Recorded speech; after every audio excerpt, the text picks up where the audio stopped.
Welcome, everybody. Welcome to Folsom Lake College's fall 2018-19 academic year. Woohoo! This is an exciting day for those of us here at FLC and for Los Rios because we are being live streamed. We are lucky to have not one, not two, but three trustees with us here this afternoon. So please give a round of applause to Board President Pamela Haynes.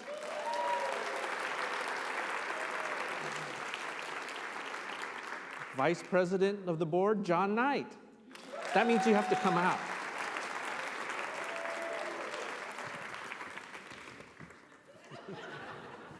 And Trustee Robert Jones, who's out in the audience somewhere.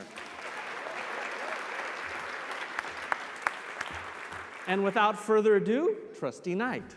Thank you, Whitney, very much. Yeah, and thank you for my other colleagues to joining me here. So they will always keep me in line, so I appreciate that very much. But on behalf of all of the trustees, I'm thrilled to be here at Folsom Lake College to help kick off the fall semester. The fall semester is especially exciting as we all prepare to welcome thousands of students to this campus for maybe the very first time. My colleagues and I on the Los Rios board know what an important time it is at Folsom Lake College, as well as it is all for community colleges throughout the state of California. As we move through unprecedented, exciting changes, and those changes almost always result in important conversations and an extraordinary amount of hard work for both all the faculty and staff members. So thank you for your dedication, your creativity, your passion, and the service you provide to Los Rios, Folsom Lake College, and the students you have contact with every day. I am proud to represent a district filled with so many caring, hardworking, and brilliant educators and my fellow trustees, and I hope that this year is especially rewarding, enriching, and above all else successful for you and the students. Over this past week, probably the past 3 weeks, I've had numerous engagements which involved Chancellor King, and most recently on Tuesday, Chancellor King and Christina hosted the new faculty reception, which was very important. And I got to meet at that reception, I think, the entire new accounting department for Folsom Lake College. So it was a pleasure to meet Casey and Jennifer very much.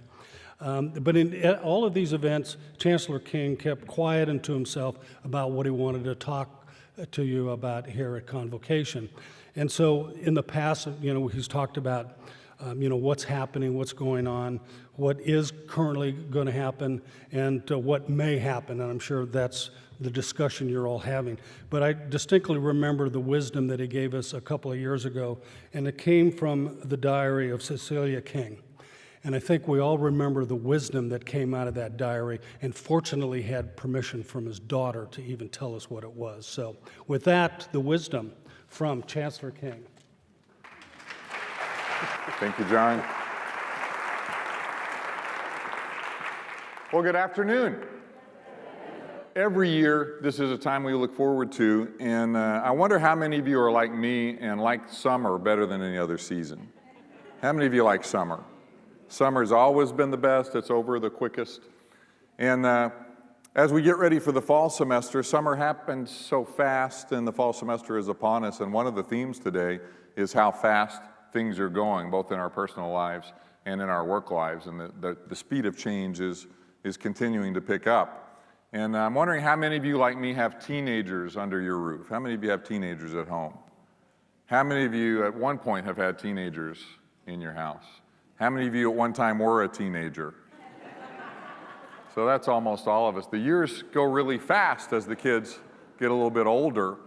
And our two kids are 17 and 19. And I think about my son, Christian, who's now 17, starting his senior year. It seems like yesterday that he said, "Daddy, at Halloween, can we be Batman and Robin?" And I said, "Okay, that seems like a pretty good idea."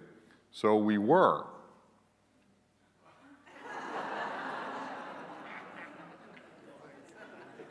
He said, Daddy, that's funny because I'm little and you're big. So he understood irony. And then you blink an eye and he's looking me in the eye now, getting ready for his senior year of high school. So the years go fast, and I don't know if any of you are like me as a parent. You want to make sure that your kids have that balance in the summer between having a chance to rest and relax, and I hope all of you had a chance to rest and relax during the summer, but also having a little bit of structure so they're not sleeping through noon. Have some of you gone through that conversation with your kids?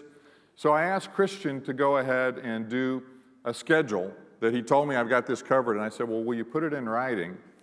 So he emailed to me, and if you notice at the top of the list, he says, as recommended by Dr. King. And you probably don't have to know my son that he did not intend that to be a sign of respect to me because of the title. And if you look at his schedule, the first thing that might jump out is there are no times on any of his events. So he's going to have breakfast, but it might be at 12:30 for all we know. And in addition to having no times, he's going to kick off his day. First he says, exercise, just kidding. And then after having breakfast and lunch, he gets into the heart of his day, and the focus is on relaxation. So not once, not twice, not 3 times, but 4 times he's built relaxation into his schedule. And we laugh, but that's also very important for all of you, that the work we're doing has been challenging in recent years, and the pace of change has been very fast. So make sure that you do find some time, maybe not 4 times throughout the day to relax, but to relax and recharge as the semester begins, because we have a lot of work to do together. And it's hard for me to believe that this is the 6th time that I have been to Folsom Lake for fall convocation. Seems like just yesterday the first convocation. And the image behind me, one year I wore a jersey from each of our colleges, so we try to do different things along the way. And that first convocation is still very clear in my memory, and that nervousness the day before, knowing you only get one chance to make a first impression. In many ways, with the events of the last year and Governor Brown having very provocative initiatives for community colleges, so a lot of external challenges in addition to the hard work we're doing at our colleges, preparing for today has been probably led to as much sleeplessness as any convocation in the last 6 years, because there's a lot to say. And when things are happening so quickly, when change is happening so rapidly, trust is more important than it ever is before. And in Sacramento, when I think about coming to Los Rios, this is a really large place, our 4 colleges. And all of you know that if you go to the El Dorado Center in Placerville and then drive to the west to the Davis Center, our district covers a lot of territory. And when I came to Los Rios 6 years ago, it really was the first place I had worked where it was almost impossible to know everyone by name. So these 2 convocations in the fall and the spring are one of the rare opportunities for me to share something about myself and about the vision for the district. And in the time that I've been here, I'm wondering how many of you are the new employees over the last 5 years, because that first convocation I was the newest employee. How many of you have joined FLC in Los Rios in the last 5 years? So you look around and see so many new people and so much new energy has come during that period. So it's a good chance again to share with you a little bit about who I am and build that deeper understanding of one another, so when we get into the really hard issues where we may not always have total consensus, we understand that we have, in many ways, shared background and shared value. So I'm not a California native. I wonder how many of you are. How many of you were born in the state of California? Okay, a good many of you are. How many of you live someplace where there's actually winter at some time? So you know how wonderful it is to live someplace where winter is rain and 50 degrees, am I right? Yes. Let's give a round of applause for California weather. My first experience in California was when I was in high school, when our high school band came and was in the Tournament of Roses parade in Pasadena. Anybody else been in the Tournament of Roses parade? Okay, several of you have. So if you're a Midwestern kid, New Year's Day in Pasadena, it's almost inevitable you will end up in California at some point. Now, for me, it didn't happen right away, but the seed was definitely planted after being in the Rose Bowl parade in my junior year in high school. Finished high school, went to college. I was a history major and went straight. Some applause for history? Very good. Then I went directly from college to law school. And our general counsel is the only person who thinks that's a good thing. And at that time, I look back and realize I really didn't know any attorneys personally, and the only attorney that I really felt like I knew was Atticus Finch from To Kill a Mockingbird. So it really appealed to me, the social justice part of practicing law. And then after graduating from law school, paying off my student loans, I ended up at a large law firm in the Midwest that was really one of the hardest periods of my life, where in those 3 years, there was nothing wrong with the work I was doing, but I didn't have the sense that I was helping other people. So after about 3 years, I had a chance to teach at a new community college in Missouri. So I taught American government and business law, and also taught some organizational development at a graduate level. And when I think about that transition, in some ways that was almost inevitable too, because my mother taught first grade for many years. She was and is the best teacher that I've ever known. So our family has many teachers. My sister also teaches, and I see my daughter Celia is with us. She's now in college to be a teacher. So education and that desire to be in the classroom is something that I think was almost genetic for me. So after I made that shift and started teaching, things were going really smoothly. Then I had news that many of you have probably had at some time in your life. At that time in my late 20s, I was diagnosed with cancer. So at a time when I thought I was indestructible for the next 6 months or so, I wondered if I was actually going to live, and went through that time. And I'm really fortunate now, more than 25 years later, that I wouldn't have chosen that experience, but it gave me a perspective on life early on that I don't take a single day for granted. And even though the work we do is important and the issues sometimes lead to disagreements, in the broader scope of things, if we are just grateful for being here, that's a good place to start.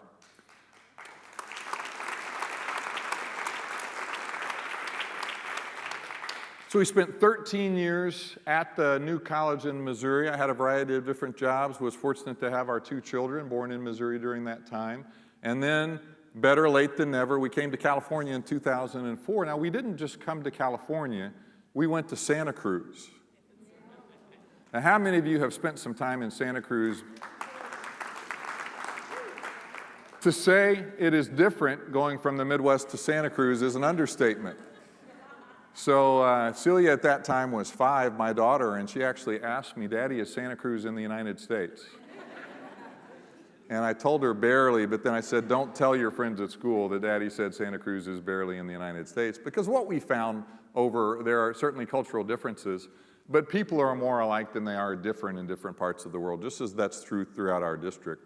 There are some cultural differences at our colleges that are valuable, but we have the same interests in mind for our students, and we're doing the same work together, and we have the same values. So then 5 years ago, we were able to come to Sacramento, and the last several years have really flown by. It's been a delight to be a part of Los Rios and be at our colleges like Folsom Lake. And the first 5 years really flew by, and the last 6 months, a little less so.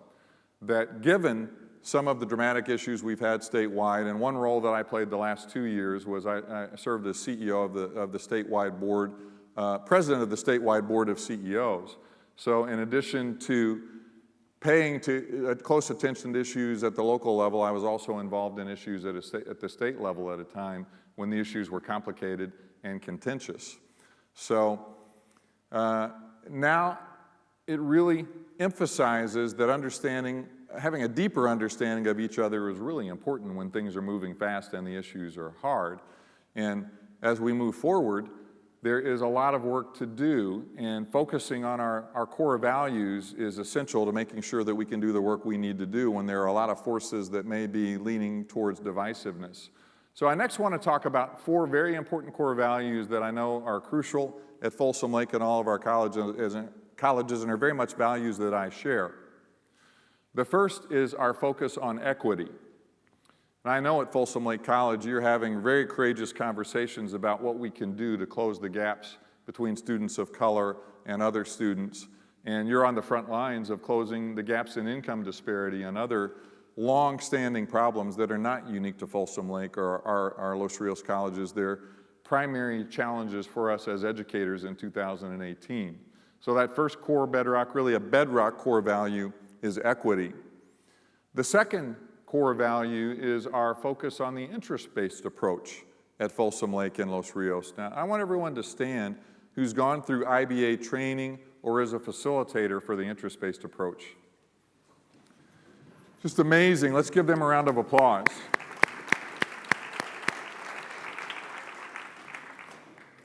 Our commitment to IBA makes us very unique in the state of California, that when you are at other colleges and other districts, they don't get along the way we do, that we start with the shared interest. We recognize that if somebody wins and somebody loses, it's probably not a good outcome. So we work toward thoughtful compromises that involve cooperation and collaboration. So that's a second value that we share. The third value, you had a very tangible indication of how important that is yesterday, and that is our commitment to fiscal stability. Now, how many of you noticed that you had more money in your checking account yesterday than you did the day before? So most people across our district received a retro check, which reflects that our board and our leadership is very prudent fiscally and plans for the good times and the bad. We don't spend dollars until we have them in our district. Again, that distinguishes from almost every other community college district in the state of California, that we plan together. We don't sacrifice the long term for the short term. None of us look forward to when that next recession comes, but we'll be served very well by our shared value of fiscal responsibility. We've built up our reserves and we plan for the downturn economically. The fourth core value that we share is our focus on helping our students achieve their goals, and this really undergirds everything we do, our focus on helping students achieve their goals. And you see these images of our students, such an amazing array of students at our four colleges, the diversity both ethnically and politically and economically that makes this a great place to work. So we have those shared core values. That has served us well in a time where the pace of change is going very fast. And the pace of change does put some pressure on those values and requires us to revisit those values and have conversations with each other to remember that even though we may have different responsibilities, we have those shared values in doing the work together. And no question that sometimes the speed of change at the national level, if you think about the halls of Washington, D.C. or in Sacramento or even City Hall, so often the discourse lately has been divisive and hasn't brought people together at a time where we need to be coming together. And I'm wondering if any of you have felt discouraged at times and wondered if things were not headed in the right direction. How many of you have had moments where you were worried about whether things were headed in the right direction? I think many of us do. And I read a book recently I would recommend to you called Factfulness, where the author, Hans Rosling, talks about data points, not just in the short term, but really more importantly, in the last 50 or 100 years that indicate we are on the right track. It's not a hopelessly optimistic book, but just a reality check that not everything, but many factors are indicating that the world is headed in a good direction. One very poignant example is infant mortality. And the definition of infant mortality is how many babies die before they reach their first birthday. Hard to even imagine the horrible experience for parents who lose a child before they reach their first birthday. So globally, in 2017, how many babies do you think died before the age of 1? Anybody want to take a guess? Worldwide? It's about 4 million, 4.2 million babies died before their first birthday. So hard to imagine the grief and loss for the families who lost a baby in 2017. But in 1950, smaller population, how many infants do you think died before they were able to celebrate their first birthday with their family? More than 14 million. So, again, it's not where we want to be, but if you have the long-term trend based on data, you can see the opportunity for progress. And I want to pause for a second and acknowledge that Folsom Lake College has done tremendous work in moving towards addressing the equity gaps and implementing guided pathways. We'll talk more about guided pathways in a moment. But you are on the front lines of moving the trend in the right direction. And it's not easy to take the work to scale, even at Folsom Lake College, although I think you're wonderfully positioned to take some of the great work you're doing and spread it across the college. And that would be my first challenge to you, to think of ways that you can identify things that are working really well in one part of Folsom Lake College and expand it throughout the college to other departments and other areas of your college. So that's the first challenge in our optimistic future. Now, the second challenge is a little bit more difficult. There are some great ideas at Folsom Lake College that have not spread to our other 3 colleges. Would you agree? Some things that you are doing as well as anyone in our district, and at times it's almost like there is an invisible, impervious membrane between our colleges, so ideas don't travel as quickly as we need them to from one college to the other. Do you agree with that? Sometimes the good ideas don't travel, and you've had some good ideas. Go ahead and I welcome applause for the idea of spreading those good ideas. Now I'm going to push one step forward. There might possibly be 1 or 2 good ideas at some of our other colleges that would also work well at Folsom Lake College. So I would encourage an openness to that with this speed of change, if we've had an opportunity to try something that works well at another one of our colleges, I understand that ownership of an idea is really important, but at the same time, if we can more quickly implement good ideas that we see from other colleges, both in our district and around the state and around the United States, I really encourage an openness to do that. So I next want to talk about 3 areas where we're going to have opportunities to work together in a spirit of cooperation and collaboration in a time of rapid change. So we're going to talk first about the 3 things we're going to talk about are the guided pathways. Now, I know you're heavily engaged in the work of guided pathways, and all 4 of our colleges are somewhat in different places in the conversation about guided pathways, and that's very healthy. When we talk about moving the needle on equity, guided pathways that's not a separate conversation, it's really one and the same thing. And guided pathways are the way that we're going to move the needle on equity. And at their essence, I like the quote from Da Vinci about simplicity, where Leonardo da Vinci said, simplicity is the ultimate sophistication. And what we are doing for our students in re-engineering the student experience is making it simpler for them to do the right thing. It doesn't mean our work is simple, it's very hard, and I'm wondering how many of you have an iPhone or another Apple product. Hold up your iPhone if you have an iPhone. So Steve Jobs, I don't know if he gave Da Vinci credit, but he really co-opted that idea about simplicity being the ultimate form of sophistication. And you think about what Apple has done. They've taken a product that's very complicated and made it easy to use.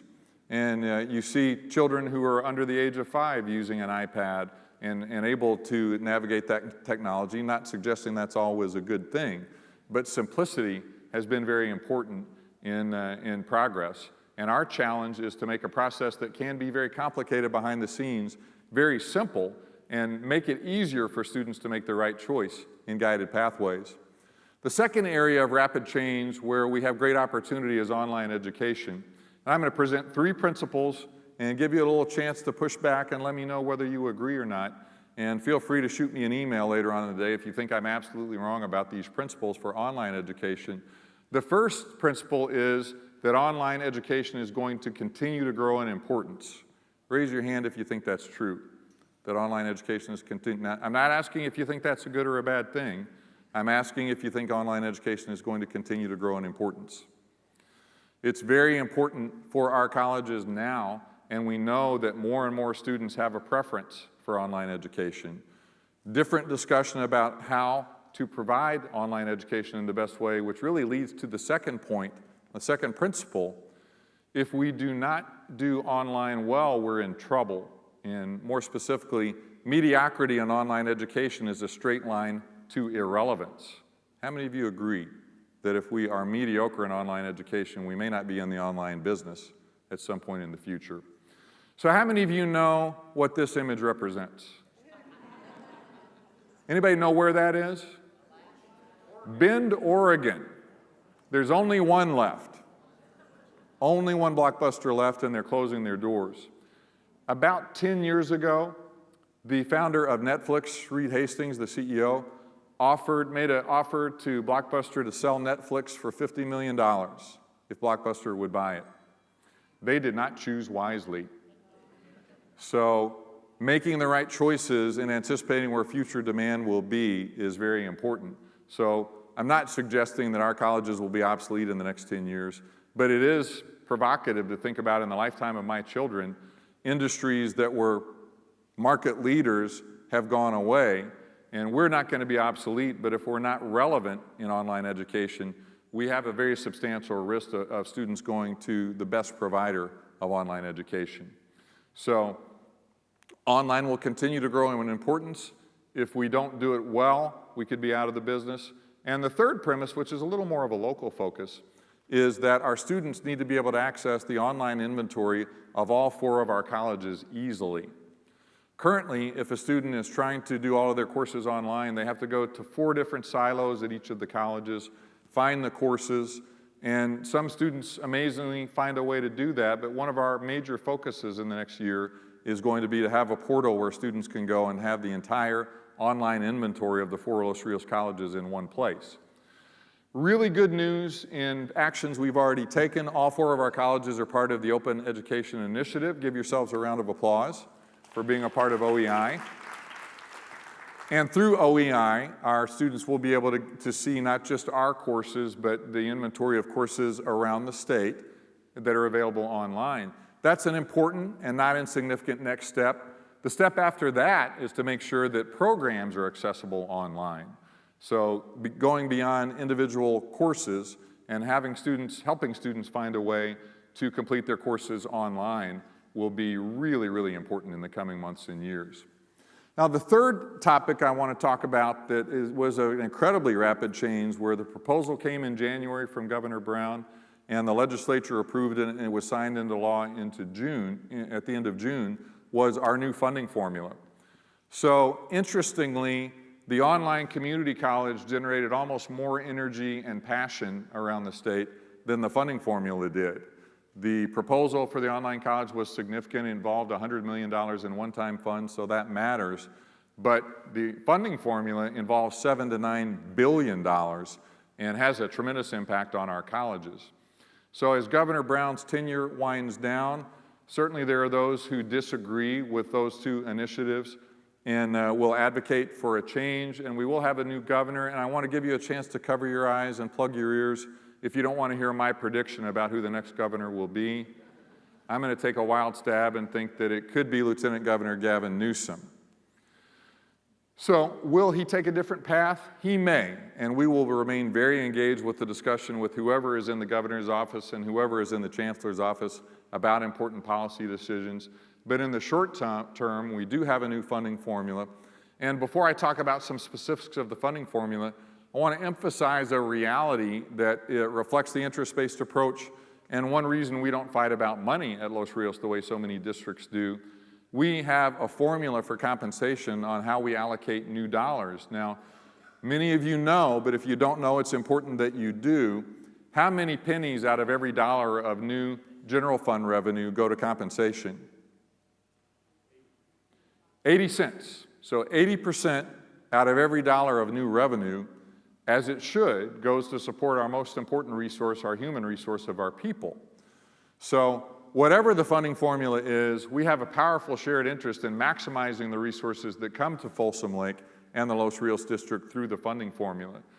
It is entirely appropriate that we treat our people well. Fair and adequate compensation is one of our highest priorities. So old funding formula, new funding formula, identifying new general fund dollars through the funding formula serves us well, it serves our students, it serves our faculty and staff. A couple of things that are true about the new funding formula that may or may not be a surprise. There is some perspective that the new funding formula has shifted everything towards performance-based or outcomes. There are some examples of that, but the reality is the funding formula is still overwhelmingly based on access, the number of students we serve. 70% of the formula this year is still based on how many students we have at census day. So I am delighted to be able to share news I have not been able to share in the last 5 falls about enrollment. We have had slightly declining enrollment each of the last 5 years, and today the dust hasn't settled yet, but I'm pleased to be able to announce that our enrollment is flat or very slightly up over a year ago. So that's, I think, worth a round of applause. I know you've all worked very hard to make sure that access is available to the students who need it, and that's going to remain an area where the funding formula is very focused on access to students. Now, connecting the dots a little bit, as far as students who are coming purely online, what do you think the trend is at let's start on ground first. Students who are only taking classes on ground, what do you think the trend is at all 4 of our colleges? It's down.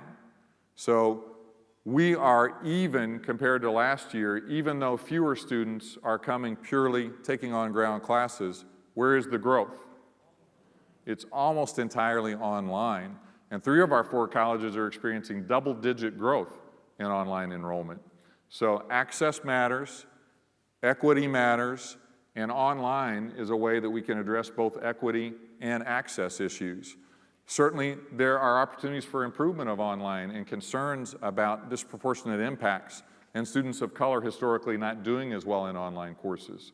So those issues are not disconnected at all, doing online well and providing access to a greater number of students.